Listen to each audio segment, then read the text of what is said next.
Hello students, গত ক্লাসে আমরা কিছু অ্যাডভার্বের কারেক্ট ইউজ সম্বন্ধে জেনেছিলাম। আজ আরও কিছু অ্যাডভার্বের যে কারেক্ট ইউজ আছে সেগুলো নিয়ে জানব। তাহলে দেখা যাক প্রথমে ইয়েট এর ব্যবহার। ইয়েটের ব্যবহার শেখার আগে তোমাদের প্রথমে জানতে হবে ইয়েট মানে কি। ইয়েটের মানে হলো up to the moment or time of speaking, মানে যে সময়ে কোনো কথা বলা হচ্ছে সেই সময় পর্যন্ত বা সেই মোমেন্ট পর্যন্ত, এটা বোঝায়। এবার পরবর্তীতে দেখতে হবে এটা ইন্টারোগেটিভ এবং নেগেটিভ সেন্টেন্সে ব্যবহৃত হয়। কোথায় বসে? ভার্বের পর, বা যদি সেন্টেন্সের মধ্যে অবজেক্ট থাকে তাহলে নিশ্চিতভাবে অবজেক্টের পর। মানে যদি অবজেক্ট থাকে তাহলে সেক্ষেত্রে অবজেক্টের পর বসবে, আর যে ক্ষেত্রে অবজেক্ট থাকে না সেক্ষেত্রে ভার্বের পর, মানে ট্রানজিটিভ আর ইন্ট্রানজিটিভের ক্ষেত্রে বসবে। এবার দেখো উদাহরণগুলো দেখো, তাহলে আরো বুঝতে পারবে। Has the taxi arrived yet? এ দেখো এখানে কিন্তু কোনো অবজেক্ট নেই, তাই ভার্বের পর বসেছে। তারপরে দেখো do you feel any better yet? ঠিক আছে, I haven't finished my class yet. এ দেখো মাই ক্লাস অবজেক্ট আছে, তারপরে বসেছে অবজেক্টের পর, তাহলে অবজেক্ট থাকলে অবজেক্টের পর বসবে, আদারওয়াইজ ভার্বের পর বসবে। হি হ্যাজেন্ট কাম ইয়েট, দেখো ভার্বের পর বসেছে। You haven't returned my book yet, দেখো এগুলো হচ্ছে যেগুলো নট আছে, নট বা নো, এগুলো হচ্ছে নেগেটিভ সেন্টেন্স। এই দেখো ইন্টারোগেটিভ মার্ক আছে, আবার প্রথমে অক্সিলারি ভার্ব আছে, তো এইগুলো হলো ইন্টারোগেটিভ সেন্টেন্স, আর ইন্টারোগেটিভ বা নেগেটিভের ক্ষেত্রে ব্যবহার হচ্ছে। এরপরে সেন্টেন্সগুলো লক্ষ্য করো যে প্রত্যেকটা সেন্টেন্সই আইদার প্রেজেন্ট পারফেক্ট টেন্স বা প্রেজেন্ট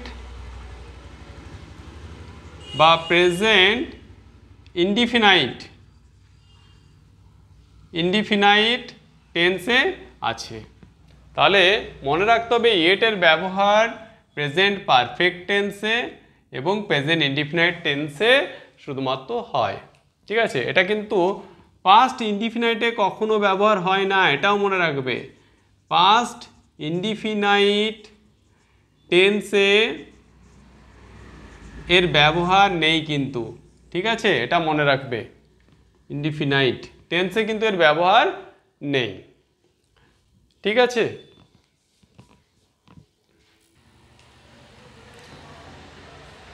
দেখো এবার অলওয়েজ এর ব্যবহার।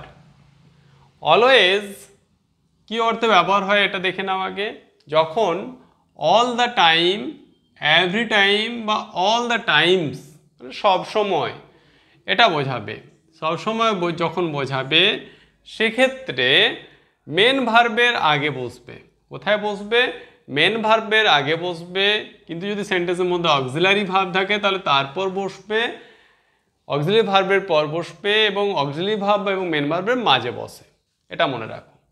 তাহলে কি বললাম? অলওয়েজ যখন সব সময় বোঝাবে, all the time, every time বা অল দ্য টাইমস বোঝাবে, সেক্ষেত্রে যদি সেন্টেন্সের মধ্যে শুধু মেন ভার্ব থাকে তাহলে মেন ভার্বের আগে বসবে, অক্সিলারি ভার্ব থাকলে অক্সিলারি ভার্বের পরে বসবে, আর অক্সিলারি ভার্ব এবং মেন ভার্ব যখন দুটোই থাকবে তখন তাদের মাঝে বসবে।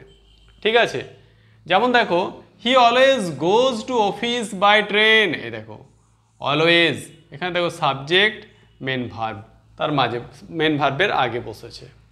দ্য সান অলওয়েজ সেটস, এটাও same, always sets in the West, সব সময় পশ্চিম দিকে যায়, অল দ্য টাইমস, তাই না? তারপর দেখো বা এভরি টাইম এই ব্যাপারগুলো ঘটে।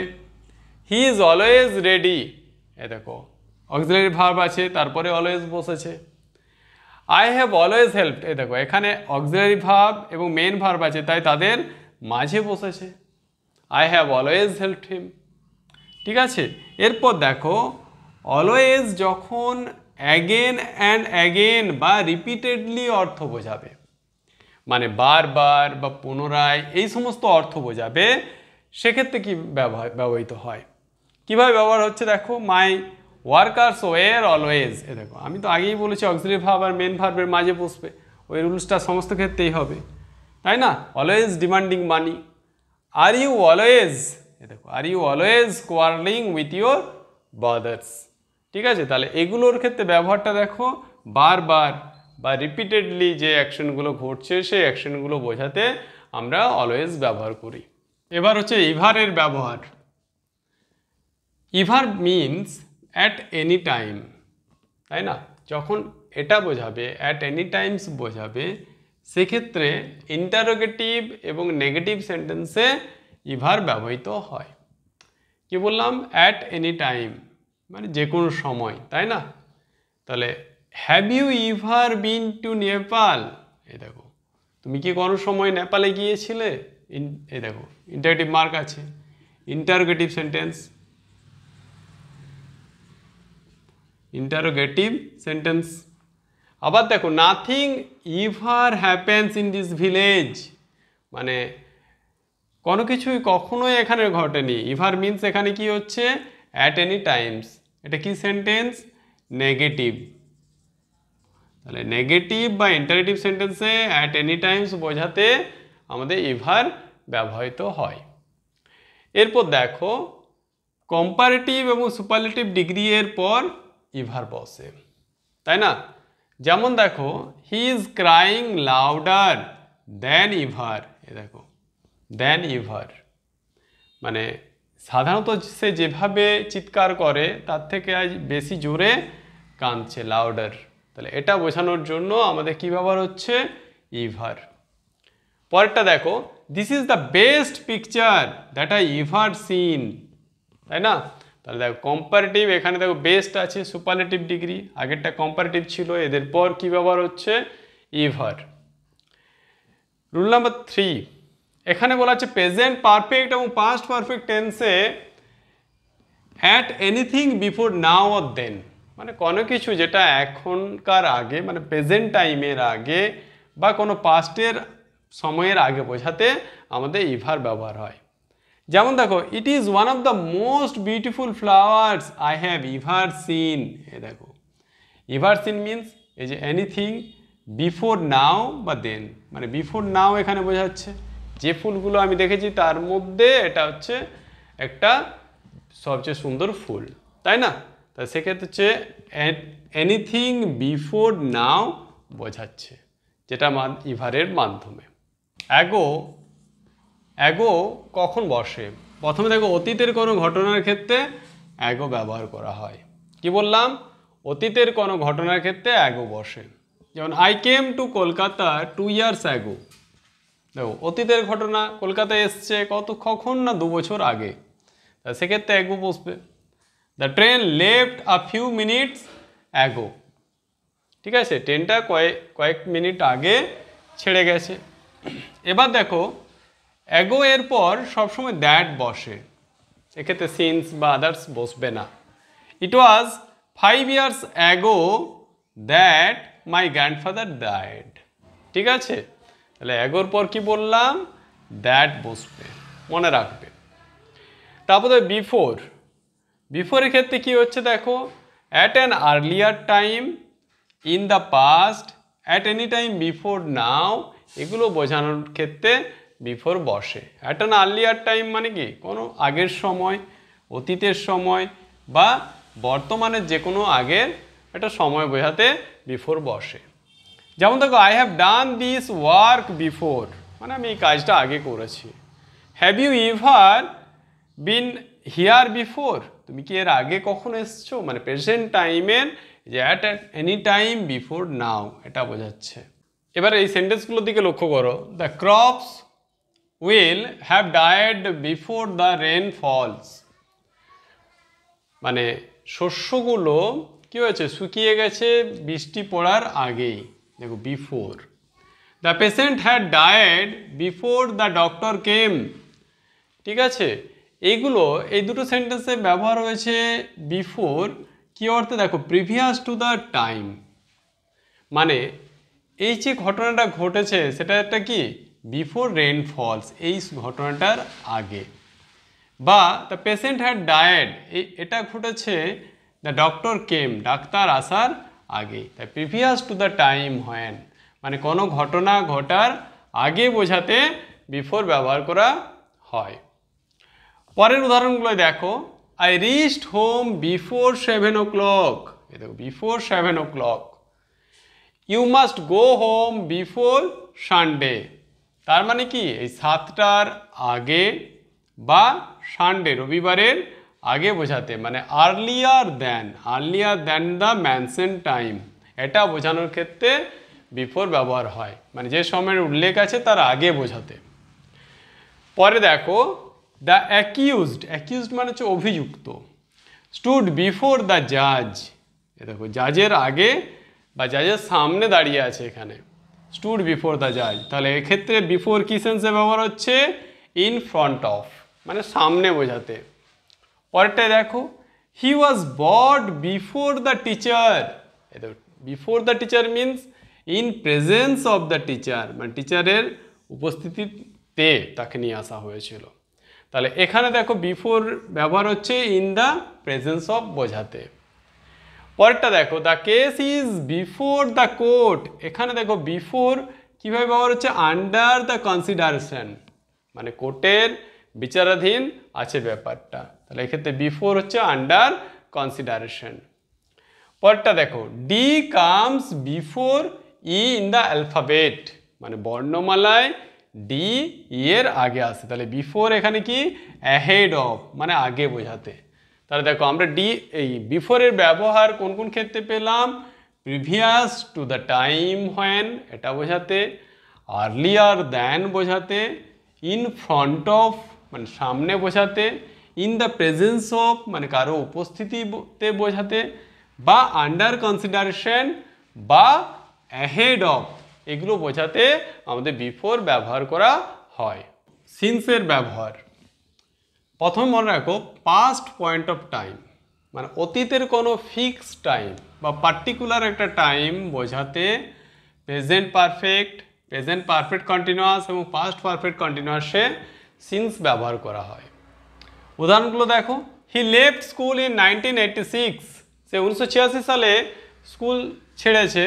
I have not seen him since, তখন থেকে আমি তাকে দেখিনি। দেখো সিন্সের ব্যবহার 1986, পাস্ট পয়েন্ট অফ টাইম, এটা হচ্ছে পাস্ট পয়েন্ট অফ টাইম, তাই না?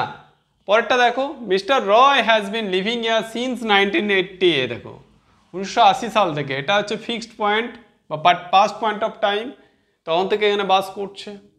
She went to Mumbai last year and has returned to her sister several times since। দেখো তখন থেকে মানে যখন সে গত বছর মুম্বাই গেছে, এটা হচ্ছে পাস্ট পয়েন্ট অফ টাইম।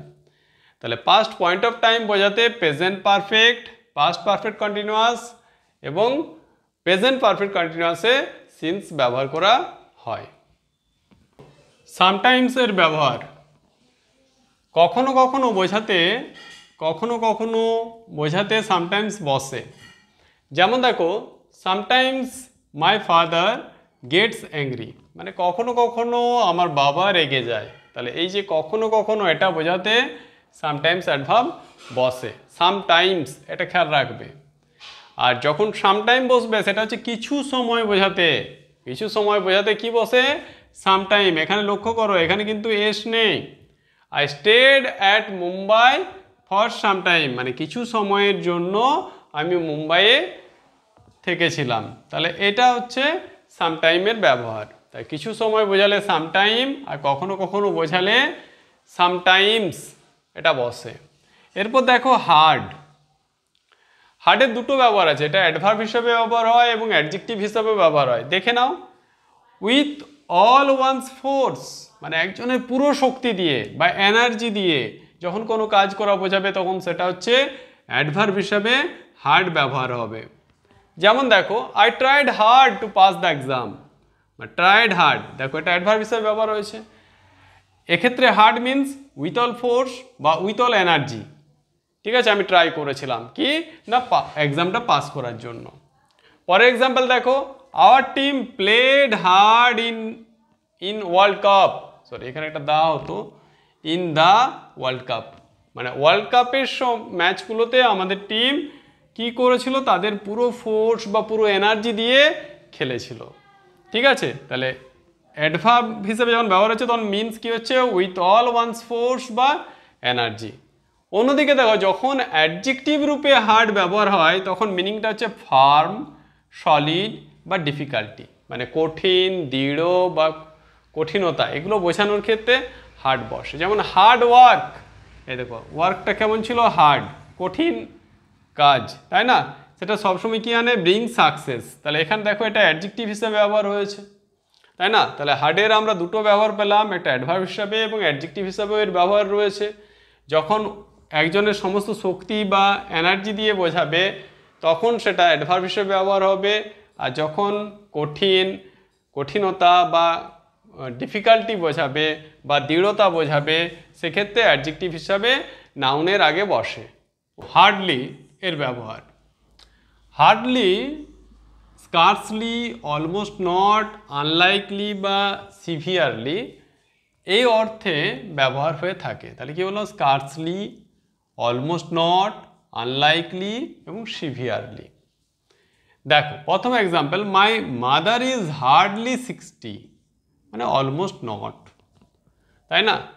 তারপর দেখো she hardly gets up before sunrise, দেখো হার্ডলি গেটস আপ মানে স্কার্সলি, তাই না? You hardly get any help from him, দেখো এক্ষেত্রেও ব্যবহার হচ্ছে হার্ডলি, এটাও স্কার্সলি, কদাচিৎ তার কাছ থেকে কোনো হেল্প পাবে। তাহলে এইভাবে হার্ডলি অ্যাডভার্ব হিসেবে ব্যবহার হয়ে থাকে। আজকে ক্লাসে এই পর্যন্তই। তোমাদের ক্লাসটা ভালো লাগলে অবশ্যই লাইক করবে এবং তোমাদের মতামত কমেন্টে জানাবে, এবং আমাদের চ্যানেলকে অবশ্যই সাবস্ক্রাইব করবে যারা এখনও সাবস্ক্রাইব করনি, এবং তোমরা তোমাদের পরিচিতদেরকেও অবশ্যই সাবস্ক্রাইব করতে বলবে যাতে তারাও এই ক্লাসগুলো বেনিফিট পেতে পারে। ঠিক আছে?